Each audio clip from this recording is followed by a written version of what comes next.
His hands found my hips as I bent deeper into the pose, his breath warm against my shoulder.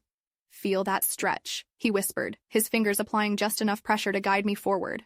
The studio was empty, just us and the golden afternoon, light streaming through tall windows. I should have known this private session would cross lines, but when his palm pressed against my lower back, steadying me, all rational thought scattered. The heat between us had been building for weeks, and now, alone in this sacred space, there was nowhere to hide from it. Liked what you heard? Hit that like button and subscribe. I promise this gets even better, and you won't want to miss what happens next. I had been taking Aiden's classes for 3 months, drawn initially by his reputation as one of San Diego's most sought-after instructors. But it wasn't just his skill that kept me coming back twice a week. There was something magnetic about the way he moved through the studio, fluid and purposeful, his voice a low rumble that seemed to vibrate through my entire body during meditation. He was tall, lean muscle wrapped in sun-kissed skin, with dark hair that fell just past his shoulders, and eyes the color of warm honey. When he adjusted poses, his touch lingered just a second longer than necessary, sending electricity through my skin. I told myself it was professional, that I was reading too much into every glance, every gentle correction of my form. But today felt different. The regular evening class had been canceled, and Aiden had offered me a private session instead. "We can work on those deeper poses you've been struggling with," he'd said, his gaze holding mine just a beat too long. I'd agreed without hesitation, my pulse quickening at the thought of having his undivided attention. The studio felt different in the late afternoon light, intimate, sacred. The usual crowd of 20 students had been replaced by just the two of us, our mats positioned close together on the polished wood floor. Soft music played from hidden speakers, something with a slow, hypnotic rhythm that seemed to sync with my heartbeat. "Let's start with some basic warm-ups," Aiden said, his voice softer than usual. He moved behind me as I settled into child's pose, his hands coming to rest lightly on my back.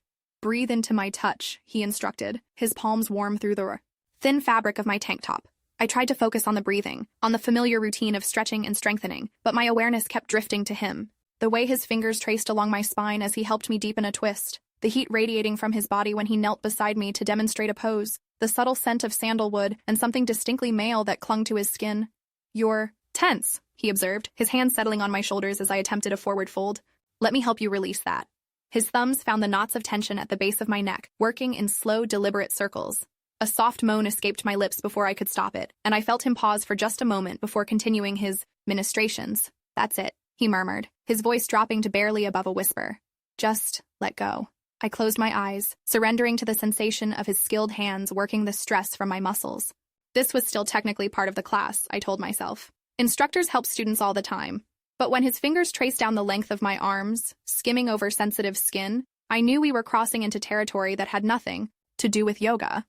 "Try this pose," he said, demonstrating a complex backbend that required significant flexibility. "It's about trust, trusting your body, trusting your partner to support you. Partner." The word hung in the air between us, loaded with possibility. I attempted the pose, my back arching as I reached for the ground behind me. Aiden's hands were there immediately, one splayed across my ribs, the other supporting my lower back, holding me steady as I bent backward. "Beautiful," he breathed, and I wasn't sure if he was referring to the pose or something else entirely. From this position, I could see him above me, his face close enough that I could feel his breath on my skin. His eyes were dark, pupils dilated, and there was something raw and hungry in his expression that made my stomach flutter with anticipation. "Can you hold this?" he asked, his voice rough. I nodded, my heart hammering against my ribs. He adjusted his grip, one hand sliding lower on my back, the other moving to my hip. The touch was firm, possessive, sending waves of heat through my core. "You're incredible," he said softly, his thumb tracing small circles against my skin through the thin fabric of my yoga pants. "So flexible, so responsive." I bit my lip to stifle another moan, my body trembling with the effort of holding the pose and the overwhelming sensation of his hands on me. When he finally helped me back up, I was breathless, my skin flushed and hypersensitive. "Let's try something else," he said, his voice thick with an emotion I couldn't quite name. "Something that requires even more trust." He guided me into a pose where I lay on my back, legs raised and bent at the knees. "I'm going to help you deepen this stretch," he explained, positioning himself above me, his hands on my thighs. The position was intimate, almost compromising. If anyone walked in right now, they'd definitely get the wrong idea. Or maybe, I thought, as Aiden's hands slowly pushed my legs apart, widening the stretch, it would be exactly the right idea. "How does that feel?" he asked, his face hovering, just inches above mine. "Good," I managed, though it felt like an understatement. It felt incredible, electric, like every nerve ending in my body was on fire. His hands moved higher on my thighs, his touch growing bolder. "You're so tense here," he said, his fingers finding spots of tension I didn't even know existed. "Let me work on that." This was definitely not standard yoga instruction, but I didn't care. I was lost in the sensation of his hands on my body, the way he seemed to know exactly where to touch, how much pressure to apply. My breathing grew shallow, my pulse racing as heat pooled low in my belly. Aiden, I whispered, his name falling from my lips like a prayer. His eyes met mine, and I saw my own desire reflected back at me. Tell me to stop, he said quietly, his hands still working their magic on my thighs. Tell me this is wrong, and I'll stop right now. But I couldn't. The words wouldn't come because I didn't want him to stop. I wanted more, needed more, craved the connection that had been building between us for months. Instead of speaking, I reached up and tangled my fingers in his hair, pulling his face down to mine. Our lips met in a kiss that was anything but gentle. It was desperate, hungry, months of suppressed attraction finally finding its release. He groaned against my mouth, his control finally snapping. His hands slid higher, past the hem of my tank, top palms skimming over heated skin. I arched into his touch, my body responding to every caress, every brush of his fingers. You're so beautiful, he murmured against my neck, his lips trailing hot kisses along my throat. I've wanted this for so long. Me too, I gasped, my hands roaming over the hard planes of his chest, feeling the rapid beat of his heart beneath my palms. He pulled back just long enough to peel off his shirt, revealing the sculpted torso I'd been admiring from afar for months. My hands explored freely now, tracing the defined muscles of his arms and chest, marveling at the way he shivered under my touch. Are you sure about this? He asked, his voice hoarse with want. Yes, I breathed, pulling him down for another searing kiss. I've never been more sure of anything. His hands found the hem of my tank top, slowly lifting it over my head. The cool air of the studio hit my heated skin, making me gasp. He took his time, worshipping every inch of newly exposed flesh with his mouth and hands, leaving me trembling and desperate for more. So perfect, he whispered, his lips trailing along my collarbone, lower, until I was writhing beneath him, lost in sensation. The yoga mat beneath us provided little cushioning against the hard floor, but I didn't care. Nothing mattered except the man above me, the way he made me feel like I was the only woman in the world, the way his touch ignited fires I didn't know were sleeping inside me. His hands found the waistband of my yoga pants, fingers hooking in the elastic. He paused, looking up at me with those honey-colored eyes, asking silent permission. I lifted my hips in response, helping him slide the fabric down my legs. The vulnerability of being nearly bare in the studio where I'd taken countless classes should have made me self-conscious, but Aiden's reverent gaze chased away any embarrassment. He looked at me like I was a goddess, something to be worshipped and cherished. You're incredible, he said, his hands skimming up my calves, over my knees, along the sensitive inner surface of my thighs. Absolutely incredible. His touch was feather-light, teasing, building anticipation until I was trembling with need. When his mouth finally found that most sensitive part of me, I cried out, my back arching off the mat as pleasure unlike anything I'd ever experienced crashed over me. He was skilled here too, knowing exactly how to touch me, how to build the tension until I was teetering on the edge of control. His name fell from my lips like a mantra as he brought me higher and higher, until finally I shattered, waves of pleasure washing over me in endless succession. When I finally came back to myself, he was above me again, his own breathing ragged, with want.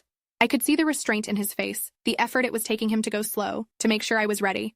I need you, I whispered, reaching for him, my hands working at the waistband of his pants. Please. He helped me free him from the confines of his clothing, and then he was settling between my thighs, the weight of him both foreign and perfectly right. He entered me slowly, carefully, giving me time to adjust to his size. Okay? He asked, his voice strained with the effort of holding still. More than okay, I gasped, wrapping my legs around his waist, pulling him deeper. He began to move, then setting a rhythm that was slow and deep and absolutely perfect. This wasn't just about physical release, it was connection, communion, two souls finding each other in the most intimate way possible. The sounds of our joining filled the studio, mixing with our labored breathing and soft moans of pleasure. The afternoon light streaming through the windows painted everything in gold, making the moment feel almost sacred. I lost track of time, lost track of everything except the man above me and the incredible sensations he was creating in my body. He knew how to move, how to angle his hips to hit spots inside me that made me see stars, how to read my responses and adjust accordingly. Look at me, he commanded softly when my eyes drifted closed, overwhelmed by sensation. I forced my eyes open, meeting his intense gaze. The connection was electric, intimate beyond just the physical. I felt like he could see straight into my soul, and the vulnerability of it was both terrifying and thrilling. I want to watch you come apart, he said, his voice rough with desire. Want to see what I do to you? His words pushed me closer to the edge, and when he reached between our joined bodies to touch me just right, I exploded, pleasure ripping, through me with an intensity that left me gasping his name. He followed soon after, his release triggered by the rhythmic contractions of my own climax. He buried his face in my neck, his body shuddering as he emptied himself inside me, both of us crying out as the waves of pleasure crashed over us. Afterward, we lay tangled together on the yoga mat, our bodies slick with sweat, hearts still racing. The studio felt different now, charged with the energy of what we'd just shared. The familiar space had been transformed into something intimate and sacred, a place where two people had found connection in its purest form. That wasn't exactly what I had in mind when you said we'd work on deeper poses, I said softly, trailing my fingers over his chest. He chuckled, the sound rumbling through his chest. No, I thought we went pretty deep. I laughed despite myself, amazed at how comfortable I felt with him, how right this all seemed despite the unconventional circumstances. What happens now? I asked, suddenly uncertain. The reality of what we'd done was starting to sink in. This was my yoga instructor, someone I'd have to see regularly if I continued taking classes. Had we just complicated everything beyond repair? He lifted his head to look at me, his expression serious. That depends on you. I know this complicates things, but I don't regret it. Do you? I searched my heart for any trace of regret and found none. No, I said honestly. I don't regret it at all. Good, he said, pressing a soft kiss to my lips.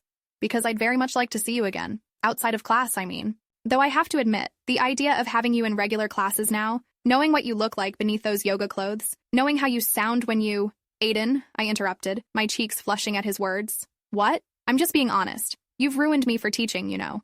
I'll never be able to adjust another student's pose without thinking about this moment. The thought should have worried me, but instead it sent a thrill through me. The idea that I had affected him as much as he had affected me was intoxicating. We eventually disentangled ourselves and got dressed, though not without considerable distraction as we kept getting sidetracked by kisses and caresses. By the time we were both clothed again, the sun was setting, painting the studio in shades of orange and pink.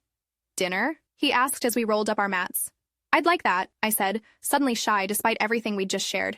As we prepared to leave the studio, I caught sight of ourselves in the mirrored wall. We looked different somehow, like we were glowing from within. Maybe it was just the golden hour lighting, or maybe it was the afterglow of incredible physical connection, but something had definitely shifted. The next morning, I found myself standing outside the studio again, nervous butterflies dancing in my stomach. I'd spent the night with Aiden, and it had been even better than our encounter in the studio.